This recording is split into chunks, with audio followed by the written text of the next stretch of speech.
Magandang araw sa ating lahat. Ito, meron tayong home service, Whirlpool front load electric dryer. Problema nito, hindi daw nag-spin yung kanyang drum. So, yung heater ay okay naman po. Yung drum lang yung hindi nag-spin. So, nung chinek natin dito sa likod, naputol yung kulay blue at saka kulay violet na wire dahil nginat-ngat ng daga.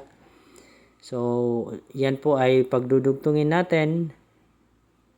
Pero bago natin pinagdugtong yung wires, chinek din natin yung mga thermal switch dito. Yan, yung mga normally closed na thermal switch, yan naman po ay okay. So, ang ginawa natin, pinagdugtong natin yung mga naputol na wires at saka nilagyan ng electrical tape. So, gumamit tayo dito ng number 12 na wire bilang pandugtong sa mga naputol na wires. So, dito medyo nahirapan tayo sa paglagay ng electrical tape doon sa masikip na parte. So, ang ginawa ko dyan, ito po. Ibali yung electrical tape. Yan. Yan po ay ibabalot natin doon sa magkadugtong na wires. So, medyo pasensya na kayo, hindi masyadong kita. Kasi, yung isang kamay ay nagbibideo, yung isang kamay naman ay nagbabalot ng wires na pinagdugtong. So, i-focus ko lang yan. Bale, yan po yung aking ginagawa. So, yan po ang pagbalot ng electrical tape. So, ayan.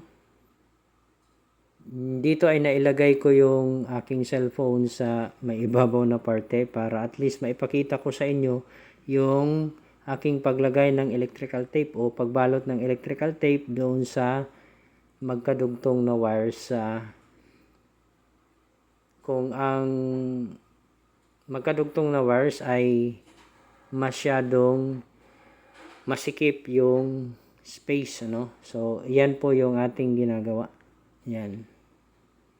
So, pagkatapos natin mabalot lahat ng wires na ating pinagdugtong, yan po, makikita ninyo, lahat po ay nalagyan na natin ng electrical tape. Kahit yung mga insulator na nagkasugat-sugat dahil ito ay nginat-ngat ng daga, yan din po ay nilagyan natin ng electrical tape. So, since okay na ito, i-testing na natin. At ito na po, na-turn on na po natin ang electric dryer, front load electric dryer. Makikita ninyo na umikot na yung kanyang drum. So, bali ang naging problema nito ay naputol lang yung wires sa likod dahil nginat-ngat ng daga. So, dito ay ipinatesting ko ulit kay ate kung okay na ba itong electric dryer. So, ayan na po.